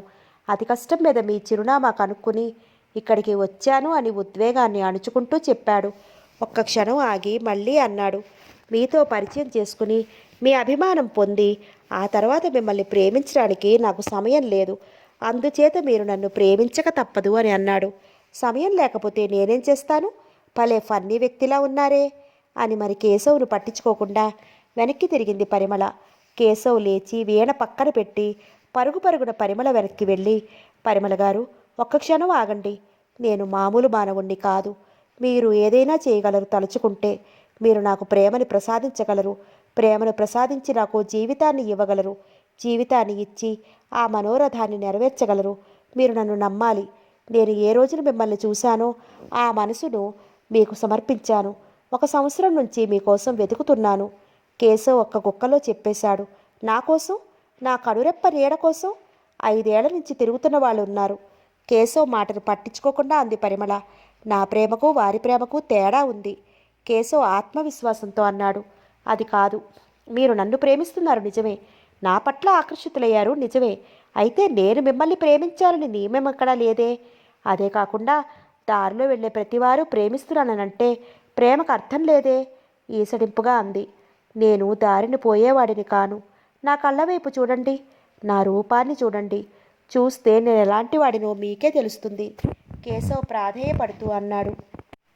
కేశవ్ తన పరిస్థితికి తానే బాధపడుతున్నాడు, కానీ ఏం చేయగలడు? శివుడి ఉండి కూడా తనని తన స్థితిలో ఉంచుతున్నాడు. ఆలోచిస్తున్న కేశవ్కు తన పరిస్థితి మీద కన్నా శివుడి మీద ఆగ్రహం ఎక్కువైంది. అదే సమయంలో పరిమళ ఇలా అంది.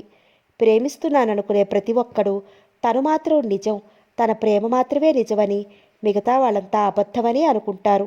తీవ్రమైన వ్యంగ్యంతో నిండిన స్వరంతో అంది. మీరు నన్ను నమ్మక తప్పదు. నాకెక్కువ సమయం లేదు. నా ప్రేమను స్వీకరించక తప్పదు. నన్ను పెళ్లి చేసుకోక తప్పదు. కేశవ్ పరిమళ రెండు చేతులు గబుక్కను పట్టుకున్నాడు. ఆ చేతుల్ని విదిల్చి పారేసింది పరిమళ. నన్ను నమ్మండి. నేను చెప్పేది వింటే నన్ను మీరు ప్రేమిస్తారు అని మళ్ళీ ఆమె చేతుల్ని పట్టుకోబోయాడు. కానీ పరిమళ పరిగెత్తుకుని ముందుకు వెళ్ళింది. ఆ వెనుక ఆమెను పట్టుకోవడానికి కేశవ్ పరిగెడుతున్న పరిమళ ఒకసారి కిందకి వంగింది. ఒక పెద్ద రాయిని చేతుల్లోకి తీసుకుంది. ఆమె రాయి తీయడం కేశవ్ చూడలేదు. గబగబా పరిగెత్తి ఆమె దగ్గరికి వచ్చిన కేశవ్ ఏదో చెప్పబోయిన సమయంలో తన చేతిలోని రాయిని బలంగా విసిరి కొట్టింది పరిమళ. ఆ రాయి కేశవ్ నుదురికి బలంగా తగిలింది. కేశవ్ బుర్ర కిర్రున తిరిగింది. కేశవ్ డప్పుమని కింద పడిపోయాడు. నుదుటి నుంచి ఏకధారిగా రక్తం కారుతోంది. పరిమళ కేశవ్ కింద పడిపోవడం చూసిన వెంటనే తను ఓ పెద్ద ప్రమాదం నుంచి తప్పించుకున్నానన్న ఆనందంతో పరుగున తన గెస్ట్ హౌస్ వైపు వెళ్ళిపోయింది. గెస్ట్ హౌస్ ముందుకెళ్ళి అటూ ఇటూ చూసింది. ఎక్కడా ఏ మనిషి అలికడే లేదు. అంతా నిశ్శబ్దంగా ఉంది. లోపలికి నడిచి నిస్త్రాణంగా కుర్చీలో కూర్చునిపోయింది. ఆమెకేమీ అర్థం కావడం లేదు. ఎవరా వ్యక్తి? తనను చాలా రోజుల నుంచి తెలిసిన వ్యక్తిలా ప్రవర్తిస్తున్నాడే. ఎక్కువ సమయం లేదని ఎందుకంటున్నాడు? జబ్బు మనిషేమో. మరి బాగానే ఉన్నాడే. తను పూర్తిగా గమనించలేదు, కానీ చాలా అందంగా ఉన్నాడు. పూర్తిగా పురుషుడిలా ఉన్నాడు. పాపం, తను విసిరిన రాయి దెబ్బకి బాగా తగిలినట్లుంది. ఇప్పుడు తనను తిట్టుకుంటున్నాడా? వస్తాడేమో మళ్ళీ. తన అడ్రస్ తెలిసే ఉంటుంది. ఇప్పుడెలా? ఆ ఆలోచన రావటంతోనే ముందు గదిలోకి వచ్చి అక్కడ కూర్చున్న ముసలి నౌకరు వైపు చూసి, నా కోసం ఎవరైనా వస్తే నేను లేనని చెప్పు, ఎవరిని రానివ్వద్దు అంది. అలాగే అమ్మగారు అని ఆ ముసలి నౌకరు, అమ్మగారు, మీకోసం మిమ్మల్ని కలవాలని ఒక ఆయన కొన్ని రోజులుగా అదే పనిగా తిరుగుతున్నాడమ్మగారు. మీకు బంధువు అనుకుంటాను అన్నాడు. ఎలా ఉంటాడు అడిగింది పరిమళ. కుర్రాడే అమ్మగారు, కానీ దేవలోకం నుంచి వచ్చిన వాడిలా ఉంటాడు. అదిగో కనిపిస్తుంది చూసారా, ఆ గెస్ట్ హౌస్లో ఉంటాడు. ఎప్పుడూ వీణ వాయిస్తూ ఉంటాడు అని చెప్పాడా నౌకర్. వీణ వాయిస్తాడా అని ఇంతట్లో మొన్నొక రోజు మీకోసం వచ్చి ఇక్కడే మొహం తిరిగి పడిపోయాడు పాపం అని చెప్పిన నౌకరు మాట విని ఆశ్చర్యపోయింది పరిమళ. తన కోసం అతను ఎందుకలా బాధపడుతున్నాడు? ఆ రోజు రాత్రి చాలాసేపు నిద్ర పట్టలేదు పరిమళకి. పరిమళ ఆలోచనల నిండా కేశవ్ ఉన్నాడు. కింద పడిపోయిన కేశవ్ చాలాసేపు అలా రాళ్ల మీద బాధగా పడుండిపోయాడు. అతని నుదుటి నుంచి కారుతున్న రక్తాన్ని తుడుచుకోలేని పరిస్థితిలో ఉన్నాడతను. అరగంట తర్వాత అతి కష్టం మీద లేచి నిలబడ్డాడు కేశవ్. అతడి ఒంటి నిండా ఇప్పుడు కోపం ఉంది. అతని కళ్ళల్లో కోపం నిప్పు కణికల్లా మెరుస్తోంది. అతను వణికిపోతున్నాడు. ఆ చీకట్లో గబగబా నడుచుకుంటూ వెళ్ళి నది ఒడ్డున శివలింగం దగ్గర ఉన్న వీణం తీసుకుని అసహ్యంగా దానివైపు చూసి ఆ పక్కనే పెద్ద రాయికేసి దాన్ని కొట్టాడు. వీణ రెండు ముక్కలైపోయింది. వీణ తంత్రులు తెగిపోయి లొంగలు చుట్టుకుపోయాయి. కేశవి అంతటితో ఆగలేదు. ఒక పెద్ద బండరాయి మోసుకొచ్చి ముక్కలైన వీణను ఇంకా నజ్జు చేసేశాడు. అది ఇప్పుడు వీణలా లేదు, కర్ర ముక్కల్లా ఉంది. గొప్ప దివ్య సంగీతాన్ని ఇచ్చిన వీణ ఇప్పుడు అది కాదు. ఆ వీణ చితికిపోయిన కేశవ్ హృదయంలా ఉంది. ప్రేమ కోసమే నన్ను మనిషిగా చేసిన నువ్వు ఆ ప్రేమ నాకు ఇవ్వకుండా చేశావు. ఏం చేస్తావో చేసుకో. నేనిప్పుడు నీ దగ్గరికి వచ్చిన నీ శివతాండవం సమయంలో వీణను మ్రోయించలేను. ఇక నీ సన్నిధిలో ఎప్పటికీ పాడను. పిలుచుకో నీ దగ్గరికి. ఏ శిక్ష వేస్తావో వెయ్యి. నన్ను మళ్ళీ రాయిలా మార్చేయి. నేను సిద్ధంగా ఉన్నాను అని బాధతో అరుస్తూ మనవి చేసుకున్నాడు. కేశవ్ నుదుటి నుండి రక్తము ఇంకా ప్రవహిస్తూనే ఉంది. కానీ అతడు అలాగే పద్మాసనం వేసుకుని శివలింగం ప్రతిష్ఠించబడి ఉన్న రాతి ముందు కూర్చుండిపోయాడు. కళ్ళు రెండూ మూసుకుని ధ్యానంలో నిమగ్నమైపోయాడు. కానీ అల్లకల్లోలమైపోయిన అతడి హృదయం ఏకాగ్రతను చేరుకోలేకపోయింది. అర్ధరాత్రి ఎప్పుడవుతుందా, తన శరీరం మళ్ళీ శిలగా ఎప్పుడు మారుతుందా అన్న నిరీక్షణలో కూర్చున్నాడు కేశవ్. చివరికి రాత్రంతా అలాగే నది ప్రక్క చల్లగా వీస్తున్న చలిగాలిలో అదే రాయి పక్కన కూర్చుని మృత్యు కోసం ఎదురు చూశాడు కేశవ్. కానీ కేశవ్ ఒంటిని మృత్యుశిల తాకలేదు. తెల్లవారుతోంది. ప్రకృతి అంతా ఒళ్ళు విరుచుకుంటోంది.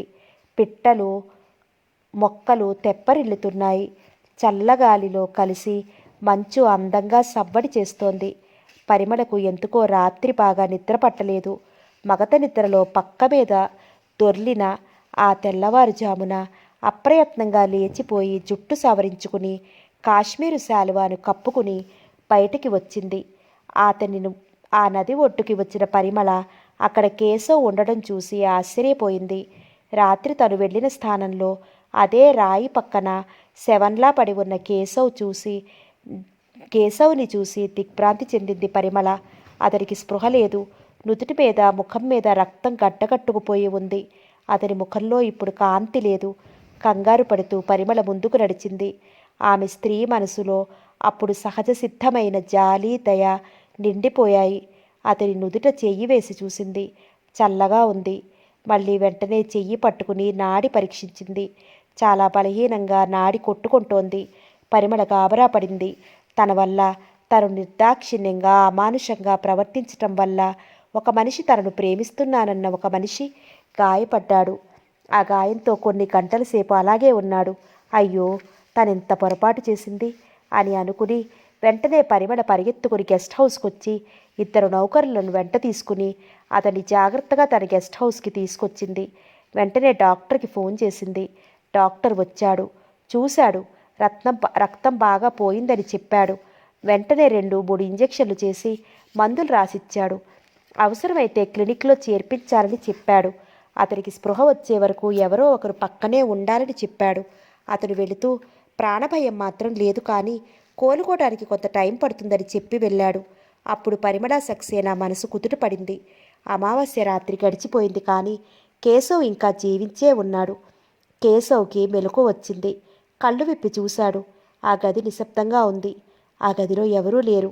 ఆ గది గెస్ట్ హౌస్లో ఓ గది అని అతనికి స్ఫురణ వచ్చింది. ఆ గది అతి ఖరీదుగా, అతి అందంగా ఉంది. కిటికీకి తెల్లటి కర్టెన్లు కట్టి ఉన్నాయి. ఫ్లవర్ వాజుల నిండా రకరకాల పువ్వులు అలంకరించబడి ఉన్నాయి.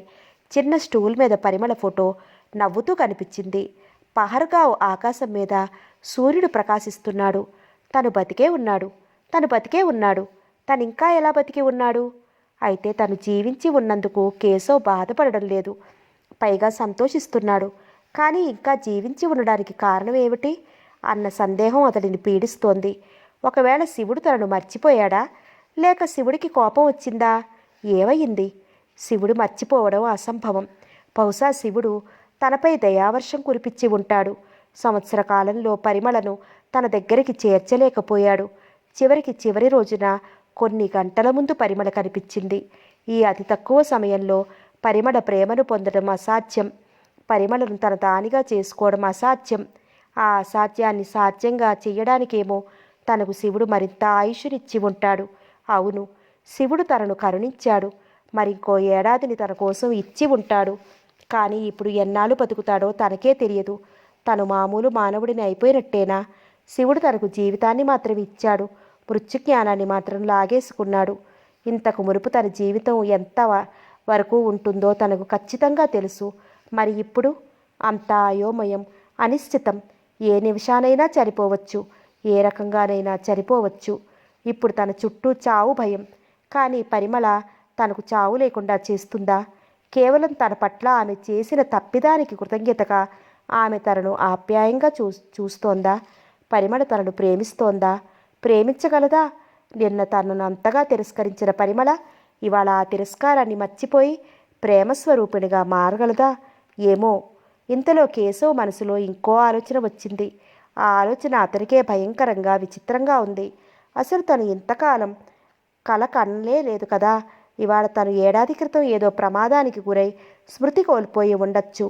తనెవరు, ఎక్కడి నుంచి వచ్చాడు అన్న విషయాన్ని మర్చిపోయి ఉండవచ్చు. తన తల్లిదండ్రులు తోబుట్టువులు ఎక్కడ ఉన్నారు? ఎక్కడన్నా ఉండి ఉంటారేమో. తను పిచ్చితనంతో ఏవేవో తీరని కోరికలతో ఇంట్లో నుంచి పారిపోయి వచ్చాడేమో. తను గొప్ప వీణా విద్వాంసుడిని కాలేకపోయి ఉండొచ్చేమో. ఇప్పటి వరకు తనను గుర్తున్నదంతా పిచ్చితనం తాలూకు కలేమో.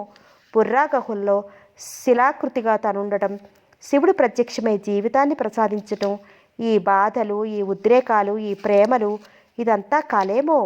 ఇది కలే అయి ఉంటుంది. లేకపోతే ఈ వాతావరణంలో ఇన్నాళ్ళు తను ఎలా ఉండగలుగుతాడు? కానీ ఆ రోజు సంఘటన తనకి ఇంకా బాగా గుర్తుందే. ఆ రోజు ఆ యువతులందరూ బుర్రా గుహలకు రావటం, పరిమళ మాటలు, వెంటాడి వెంటాడి వేధించే పరిమళ చూపులు, పరిమళ వెండి వెన్నెల్లో కొబ్బరాకు లాంటి పరిమళ అందం, ఉదయకాంతిలో సముద్రం ఒడ్డున ఇసుక తిన్నెలాంటి బంగారు వన్నె పరిమళ ముఖం, చిన్న అల కదిలి వచ్చి మాట్లాడుతున్నట్లుగా పరిమళ మాటలు, ఒక అరుదైన సౌందర్యం ఒకచోట గుమిగూడినట్టుగా పరిమళ. ఎటో చూస్తూ ఆలోచిస్తున్న కేశవ్ ఆలోచనలు చటుక్కున ఆగిపోయాయి. అంతలో పరిమళ ఆ గదిలోకి అడుగుపెట్టింది. పాలు పలహారం చేత్తో పట్టుకుని మెత్తని అడుగులతో శుతిమెత్తని చూపులతో వస్తున్న పరిమళ వైపు చూశాడు కేశవ్. కేవలం ఒక్క గాయానికే ఇంత ప్రేమను పొందగలిగితే తను తన శరీరం మొత్తాన్ని రాళ్లతో గాయపరుచుకోవడానికి సిద్ధంగా లేదు. అదే విషయాన్ని ఆపుకుందామన్నా ఆపుకోలేక బయటకు అనేశాడు కేశవ్. ఆ హాస్యాలు ఇప్పుడెందుకు కానీ టిఫిన్ తినండి అని పరిమళ కేశవ్ పక్కనే కూర్చుని స్పూన్తో టిఫిన్ తినిపించసాగింది. మీ వేళ్ళు చాలా అందంగా ఉన్నాయి, నా వీణ తంత్రుల్లా చాలా నాజుగ్గా ఉన్నాయి అని అభిమానంగా చూస్తూ అన్నాడు కేశవ్, టిఫిన్ తినిపిస్తున్న పరిమళ చేతి వైపు చూస్తూ.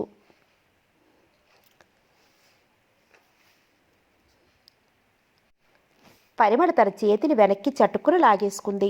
మాట్లాడకుండా తినండి, లేకపోతే టిఫిన్ తినిపించను అంది. కోపమైనా ఆనందమైనా ఆడవాళ్ళకే అందం. అందులోనూ అందమైన ఆడవాళ్ల మీద కోపం ముత్యంలా ప్రకాశిస్తుంది.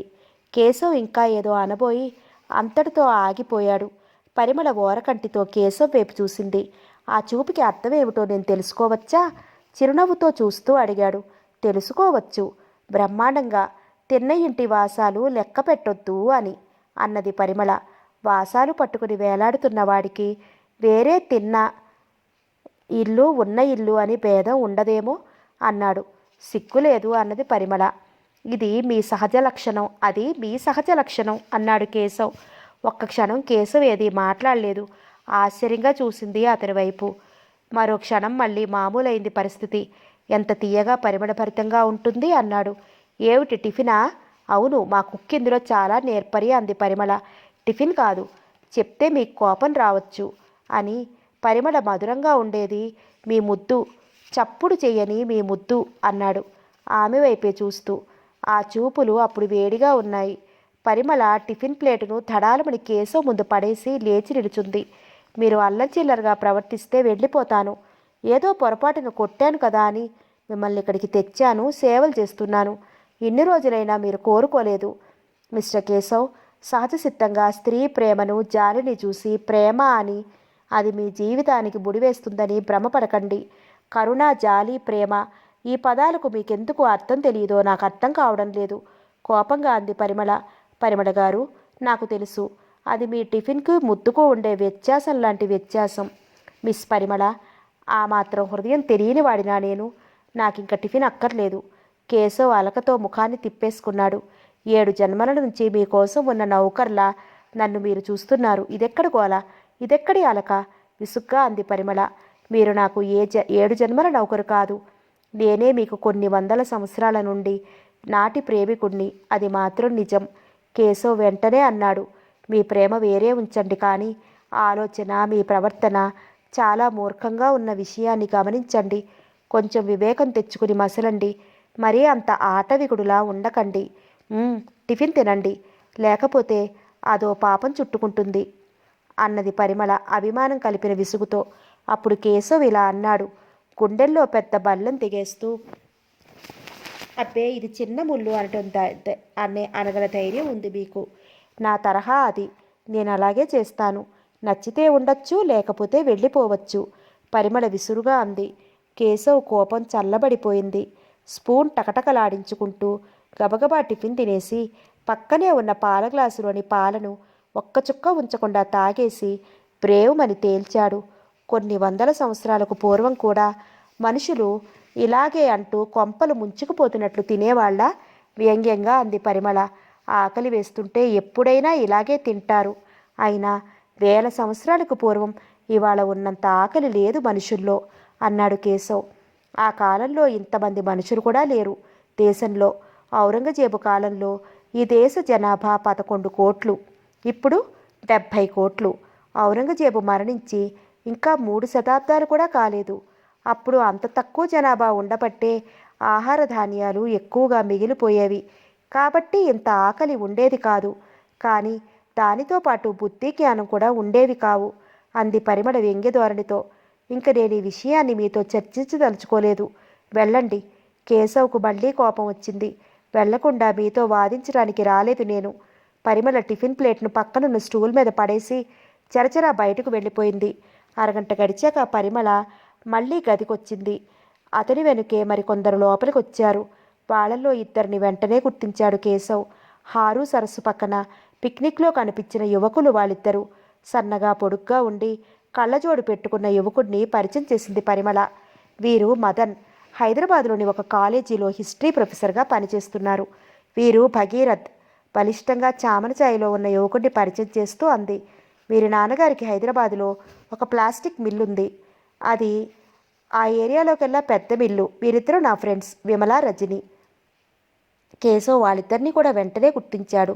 వారిలో అందరికన్నా ఎత్తుగా ఆపిల్ రంగులో ఉండి ఖరీదైన దుస్తులు ధరించిన ఓ నడివయసు మనిషి నిలబడి ఉన్నాడు. అతను అందరికన్నా ప్రత్యేకంగా కనిపిస్తున్నాడు. వీరు మా డాడీ. పేరు సక్సేనా, ప్రదీప్ సక్సేనా. పరిమళ పరిచయం చేసింది. వీరు కేశవ్, గొప్ప వీణా విద్వాంసుడు. అందరికీ ఒకేసారి పరిచయం చేసింది. మళ్ళీ నవ్వుతూ నేను వీరిని ఆదిమవాసి కేశవ్ అంటానని ముద్దుగా అంది. పహల్గావ్ అడవిలో ఉన్నారనా? మదన్ కాస్త వ్యంగ్యాన్ని పరిమళ నవ్వుకు జోడిస్తూ అన్నాడు. కానీ అడవిలో ఎక్కువగా ఉండేది ఎలుక్కొట్లు కదా, భగీరథ్ అన్నాడు. అది విని మగవాళ్ళంతా పకపకా నవ్వారు. అవును, ఎలుక్కొట్లే ఉంటాయి. కానీ వాటితో పాటు తేనెతుట్టెలు కూడా ఉంటాయి. అవంటే ఎలుక్కొట్లకి ఎంతో ఇష్టం కదా పాపం. కేశవ్ నర్మగర్భితంగా దెబ్బ కొట్టాడు. ఈ మాటలు విమల, రజని తెరలు తెరలుగా నవ్వారు. వాళ్ళిద్దరూ నవ్వుతూ అదో రకంగా ఆ ఇద్దరు యువకుల వైపు చూడడం కేశవ్ గమనించాడు. ఆ విషయం ఆ యువకులు గమనించారు. కొంతసేపు కబుర్లతో గడిచింది. రండి, మా ఆదిమవాసి కేశవ్ను రెస్ట్ తీసుకోనివ్వండి పాపం అంటూ పరిమళ అందరినీ బయటికి తీసుకెళ్ళిపోయింది. బయటికి వచ్చాక ఆ రోజు చెమ్లీ ఇంట్లో పార్టీలో వీణ వాయించింది ఈయనే కదూ అని రజని చెవిలో గొణిగింది విమల. అవును, ఇతనే, రజని సమాధానం చెప్పింది. మరి ఇక్కడేం చేస్తున్నట్లు విమల ప్రశ్నించింది. చెమ్లీ ఇంట్లో ఏం చేసేవాడో అదే చేస్తూ ఉంటాడు రజని అంది. మళ్ళీ అయినా ఇక్కడ ఏం చేస్తుంటారో మనమెలా చెప్పగలం అని గుసగుసలాడింది. నువ్వేవైనా అనుకోగాని ఇంత అందగాడిని పరిమళ ఎలా పట్టిందో. పరిమళ తెలివే తెలివి. భలే వలవేసింది సుమి అంది ఈర్షంగా విమల. వల పన్నకుండానే పరిమళానికి వచ్చే తుమ్మెదలుంటాయి. అలాంటిదేమో ఈ తుమ్మెద కూడా రజని అంది. ముందు మదన్, భగీరథ్ నడుస్తున్నారు. ఆ వెనుక 10 అడుగుల దూరంలో ఆడవాళ్ళిద్దరూ నడుస్తున్నారు. వీళ్ళంతా ముందుకు నడిచి వరండాలోకి చేరుకున్నారు. మదన్, భగీరథ్ మంచినీళ్ళు తాగి వస్తామని ఇంకోవైపు దారి తీశారు. వరండాలో నిలబడ్డ రజని, విమల మాటలు కేశవ్ వైపు వెళ్ళాయి. ఎంత వెతికినా ఒక్క మంచి ప్రియుడు నాకు కనపడరు. అందరూ చచ్చివెదవలే. ఆ పరిమళకు చూడు అని ఈర్షంగా అది రజని. నీ మొహానికి మగాడు దొరికితే చాలు అని రజనిని ఉద్దేశించి మనసులో అనుకుంది విమల. కాగా అదే సమయంలో ఈ మంచినీళ్ళ కోసం వెళ్ళిన మదన్, భగీరథ్ మాటల్లో కూడా కేశవ్ విషయమే ఉంది. భగీరథ్ మదన్ పక్కనే నడుస్తూ అతడి డొక్కలో మోచెత్తు ఒక్క పోటు పొడిచాడు. ఆ పోటు ఎంత బలంగా ఉందంటే మదన్ తూలి పక్కకు పడబోయి నిలబడి ఏమిటి మొరటు చేష్టా అన్నట్లు భగీరథ్ వైపు చూశాడు. భగీరథ్ అదేమీ గమనించకుండానే మళ్ళీ చిన్నగా మోచెత్తో పొడుస్తూ ఎవరీ కొత్త పక్షి అని అన్నాడు. లవర్ నంబర్ 111 మదన్ భగీరథుడు ఉడికిస్తూ అన్నాడు. భగీరథ్ ఇబ్బంది పడిపోతున్నట్లు 2 చేతులు విసురుగా ఊపాడు. ఛాతీ వెనక్కి విరుచుకున్నాడు. భుజాలెగరేస్తూ అసహనంగా ఊపిరి పీల్చుకున్నాడు. చాలాసేపటి వరకు ఏం జవాబు చెప్పాలో తెలియలేదు అతనికి. చివరికి ఇలా అన్నాడు. తుపాకీ గురిపెట్టి ఎవరినన్నా కాల్చి పారేయాలనుంది. ప్రస్తుతానికి ఇదిగో నేను సిద్ధంగా ఉన్నాను అన్నాడు మదన్ భగీరథ్ను మరి కాస్త వేళాకోళంగా చూస్తూ. అవును అంటూ భగీరథ్ అల్లకల్లోలంగా నవ్వుతూ మదన్ డొక్కలో మళ్ళీ ఒక్కపోటు బలంగా పొడిచాడు. ఈసారి మదన్ దూరంగా తుళ్ళిపడ్డాడు. ఇంతలో సక్సేనా వచ్చి మదన్ కింద పడకుండా పట్టుకున్నాడు. భగీరథ్ చిన్న చిన్న కళ్ళల్లో నీళ్లుపికాయి. Madan please be in the limit అన్నాడు భగీరథ్ నవ్వే ప్రయత్నం చేస్తూ. ఈ అసభ్యకరమైన అనవసరమైన చేష్టలు మరొకరు చేస్తే ఎవరూ సహించరు, కానీ భగీరథ్ చేస్తే ఎందుకు సహిస్తున్నారంటే అతడు ధనవంతుడు కాబట్టి, డబ్బు విషయంలో మిత్రులు ఏమడిగినా ఇస్తాడు కాబట్టి. అందుకని మిత్రులందరూ అతడు ఏమి చేసినా సహించి ఊరుకుంటారు. ఎవరైనా సహించలేదంటే వాడు ఆసియాలో కల్లా గొప్ప మూర్ఖుడిగా జమ కడతారు. అందరూ కాఫీ తాగిన తర్వాత భగీరథ్ సక్సేనా కలిసి అడవిలోకి బయలుదేరారు. బయలుదేరేటప్పుడే సక్సేనా ఇంట్లో నుంచి రైఫిల్ అడిగి తీసుకొచ్చాడు భగీరథ్. అడవిలో చాలా దూరం వచ్చేశారు. ఇద్దరూ మాట్లాడుకుంటూ నడుస్తున్నారు. పక్కనున్న చెట్టు మీద పావురాల గుంపు ఒకటి కనిపించింది. భగీరథ్ రైఫిల్ పేల్చాడు. ఒక పావురం రెక్కలు టపటపా కొట్టుకుంటూ నేల మీద పడింది. దాన్ని తీసి బ్యాగ్లో పడేశాడు భగీరథ్. మనం ఏ విషయం మాట్లాడుకుంటున్నావు అన్నాడు భగీరథ్. నువ్వు పరిమళ గురించి ఏదో చెప్తున్నావు. అవును అన్నట్లు మీరు పరిమళ నాకిచ్చి పెళ్లి చేర్పిస్తారని మాటిచ్చి 2 ఏళ్ళయింది. ఆ రోజు నుండి నేను ఎదురు చూస్తున్నాను, కానీ పరిస్థితి అలాగే ఉంది. తీక్షణంగా సక్సేనా వైపు చూస్తూ ఆ మాట అన్నాడు భగీరథ్. మళ్ళీ వెంటనే తన దృష్టిని చెట్ల కొమ్మల వైపుకు మరల్చి పిట్టల కోసం వెతుకుతున్నాడు. సక్సేనా అప్పుడు సాభిప్రాయంగా చిన్న చిరునవ్వు నవ్వుతూ భగీరథ్ వైపు చూసి అన్నాడు, మిస్టర్ భగీ, నువ్వు విషయం మర్చిపోతున్నావు. అదేమిటంటే పరిమళ ఈ తరం అమ్మాయి. నేను ఆమెకు ఈ తరం తండ్రిని. అదే ఓ 50 ఏళ్ల క్రితం అయితే పరిమళ అభిప్రాయంతో నిమిత్తం లేకుండా నీకిచ్చి పెళ్లి జరిపించేసి ఉండేవాణ్ణి. కానీ ఇప్పుడు రోజులు ఎలాంటివో నీకు తెలుసు కదా. మారిన రోజులు కోరిన అనుబంధాలని కోరుకుంటాయి. ఆ మాటలకు భగీరథ్కి చాలా కోపం వచ్చింది. నేను 2 ఏళ్ళు వెయిట్ చేశాను. అలా వెయిట్ చేయడం ఎంత కష్టమో మీకు తెలియదా అన్నాడు. సక్సేనా ఏమీ మాట్లాడలేదు. మళ్ళీ భగీరథ్ ఇలా అన్నాడు, ఈ 2 ఏళ్లలోనూ పరిమళ ప్రియుల సంఖ్య పెరిగిందే కానీ తరగలేదు. దమ్మిడీకి పనికిరాని వెధవలందరితోనూ నేను మాట్లాడాల్సి వస్తోంది. కనీసం ఒక ఖరీదైన షర్టు కూడా లేని వాళ్ళు, కనీసం ఓసారి కూడా కారు ముఖం చూడని వెధవలు పరిమళ ప్రియులు. నా పరిస్థితే నాకు చాలా అసహ్యంగా ఉంది. పరిమళ బాధ చూడడం ఇష్టం లేక పరిమళ ఎవరితో చనువుగా ఉంటోందో వాడిని పలకరించాల్సి వస్తోంది. వాడిని స్నేహితుడిగా చూడాల్సి వస్తోంది. నాలో నేనే ఇంత బాధను అనుభవిస్తున్నాను. ఎందుకు అనుభవించాలి అని ప్రశ్నించాడు. నీకు పరిమళ అంటే ఇష్టమని, ప్రాణం కంటే ఎక్కువని నాకు తెలియదా భగీ అని భగీరథ్ కోపాన్ని అణచడానికి ప్రయత్నించాడు సక్సేనా. మళ్ళీ ఇలా అన్నాడు, నువ్వు పరిమళకు మరికొంత టైం ఇస్తే మంచిది. పెద్దదానిలా కనిపించినా దానిలో ఇంకా కుర్రచేష్టలు పోలేదు. కానీ పరిమళ నిర్ణయం చాలా విలువైనది. ఆ విలువైన నిర్ణయం నీలాంటి విలువైన వాడినే ఎంచుకుంటుంది. ఇలా మాటలతో మభ్యపెట్టి నన్ను 2 ఏళ్లుగా మీరు మోసం చేస్తున్నారు. భగీరథ్ కొంచెం కోపం తగ్గింది. Don't worry, wait for some time. ఇంకా ఓపిక నాలో లేదు. ఇప్పటికే నన్ను బఫూన్లా జనం చూస్తున్నారు. ఇప్పటికీ నా ప్రేమను అర్థం చేసుకోవడం లేదు. తను ఎప్పుడూ తన ఫ్రెండ్సే. నేను ఎక్కడికైనా వెళదామంటే వెంటనే ఒప్పుకోదు. ఎప్పుడూ తన ఆడ ఫ్రెండ్సు మగ ఫ్రెండ్సు అంతే ఏహ్యభావంతో అన్నాడు భగీరథ్. నువ్వు విషయం వింటావా? నువ్వు కాస్త కోపం తగ్గించుకుంటే చెప్తాను అన్నాడు సక్సేనా. చెప్పండి అన్నాడు భగీరథ్. భగీ, నువ్వో విషయం గుర్తుపెట్టుకోవాలి. పరిమళ చిన్నప్పుడే తల్లిని పోగొట్టుకుంది. అప్పటినుంచి తల్లి తండ్రి నేనే అయ్యి పెంచాను. కోరిందల్లా ఇచ్చాను. నేను కూడా పరిమళ పెళ్లి గురించే తీవ్రంగా ఆలోచిస్తున్నాను. పరిమళకు కూడా మంచి తెలివితేటలే ఉన్నాయి. తను యోగ్యుడైన భర్తనే ఎంచుకుంటుంది. అంతే, నిన్నే ఎంచుకుంటుంది అని నా నమ్మకం అని అన్నాడు సక్సేనా. ఎంత చెప్పినా భగీరథ్ మనసు ఇంకా చల్లారలేదు. ప్రతి తండ్రి తన కూతురి మేరునే కోరతాడు. కూతురి చేత ప్రేమ వ్యాపారం చేయించడు అన్నాడు కటువుగా. సక్సేనాకు చాలా కోపం వచ్చింది, కానీ భగీరథ్ని ఏమీ అనలేని పరిస్థితి. ఆ పరిస్థితి భగీరథ్కు బ్రహ్మాండంగా తెలుసు. పరిమళ విషయం సరే, వడ్డీకి తీసుకున్న ఆ 3 లక్షల మాట ఏమిటి? మీరు పెట్టిన గడువు ఎప్పుడో దాటిపోయింది అన్నాడు భగీరథ్. భగీరథ్ ముఖం వైపు చూసి చూడనట్లు చూశాడు సక్సేనా. నాకింకా గడువు కావాలి, అప్పుడే ఇవ్వలేను అన్నాడు సక్సేనా. కానీ నాకు ఇంకో 50,000 అర్జెంటుగా కావాలి మళ్ళీ అన్నాడు ఆయన. ఆ డబ్బు కోసమేనా నన్ను ఇక్కడికి పిలిపించారు? విసుగ్గా అన్నాడు భగీరథ్. అవును. సక్సేనా గొంతులో నిర్లక్ష్యం ధ్వనించింది. భగీరథ్ ఏమీ మాట్లాడలేదు. జేబులో నుంచి చెక్ బుక్ పెన్ను తీసి పక్కనున్న బండరాయి మీద కూర్చుని చెక్కు రాసి సక్సేనాకు అందించాడు. సక్సేనా ఆ చెక్కు వైపు చూసి నవ్వాడు. వెంటనే ఆ చెక్కును తన జేబులో పెట్టుకున్నాడు. ఇక వెళదామా? భగీరథ్ అన్నాడు. ఇద్దరూ నడుస్తున్నారు. సక్సేనా ఏదో ఒకటి మాట్లాడాలన్నట్టుగా, ఏమిటి ఈ మధ్య విమలా రజనులతో స్నేహం ఎక్కువైందట, ఏమిటి సంగతి, ఎంతవరకు వచ్చింది వ్యవహారం అడిగాడు. ఆ మాటలకు భగీరథ్కు చాలా కోపం వచ్చింది. ఈ ముసలాడిని ఎలాగైనా దెబ్బ కొట్టాలనుకున్నాడు. ఎప్పుడు ప్రయత్నించినా పరిమళ కంపెనీ దొరకదు, కాలక్షేపం కోసం వాళ్ళతో మాట్లాడటం కూడా తప్పేనా అని. అది సరే, మీ మోనా సంగతి ఏమైంది, బాగుందా పాపం అని అడిగాడు ఓరకంట సక్సేనా వైపు చూస్తూ. మోనా సక్సేనా ఉంపుడు కత్తే.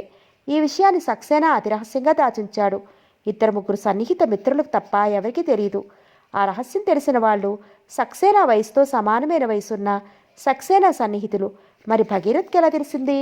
2-3 నిమిషాల సేపు సక్సేనా ఏమీ మాట్లాడలేకపోయాడు. తనలో కలిగిన కలవరపాటిని ఏమాత్రం బయటికి కనిపించనీయకుండా, బానే ఉంది, కాకపోతే అప్పుడప్పుడు ఇబ్బంది పెడుతూ ఉంటుంది అన్నాడు అతి సాధారణంగా అంటున్నట్లు. ఆ ఇబ్బంది ఎలాంటిదో అని ఆ ముసలాన్ని ఇంకా ఇబ్బంది పెడదామనుకున్నాడు భగీరథ్. కానీ వ్యాపారంతో నిండిన అతని బుర్రకు ఆ ఆలోచనను అంతకు మించి పెట్టడం ఇష్టం లేదు. అప్పటికే దెబ్బతిన్నాడు ముసలి పక్షి. మళ్ళీ వెంటనే మరో దెబ్బ పడితే వ్యవహారం బెడిసి కొడుతుందనిపించింది. ఈ ముసలాడికి ఆ పాటి దెబ్బ చాలనిపించింది. అయినా తనకు ప్రేయసి ఉందని ఒప్పుకున్నట్టే కదా, లేకపోతే విమలా రచనలను ప్రయోగించి నా రహస్యాలన్నింటినీ కనుక్కోవాలని చూస్తాడా? ఒరే ముసలి, నీకంటే నేను చాలా తెలివైన వాడిరా అనుకుని ఇప్పటి నుంచి ఈ ముసలాడు ఇంకా అదుపులో ఉంటాడు కదా అని మనసులోనే మహానందపడిపోయాడు భగీరథ్. సక్సేనా మాత్రం ఏమీ మాట్లాడలేకపోతున్నాడు. మోనా గురించి భగీరథ్కి ఎలా తెలిసింది అని వివిధ కోణాల్లో ఆలోచిస్తున్నాడు. ఎక్కడా అసలు రహస్యం అంతుపట్టడం లేదు. ఇద్దరూ మౌనంగా నడుస్తున్నారు. సక్సేనా మొదటి భార్య మరణించగానే రెండో పెళ్లి చేసుకుందామనుకున్నాడు. కానీ అందంగా కుందనపు బొమ్మలా ఉన్న పరిమళను చూస్తుంటే అతడి మనసు ఒప్పుకోలేదు. ఈ బంగారు బొమ్మను సవతి తల్లి పోరు మంచిది కాదనిపించింది. ఆ ఆలోచన మానుకున్నాడు. తనే తల్లి తండ్రి అయ్యి పరిమళను అతి గారాభంగా పెంచాడు.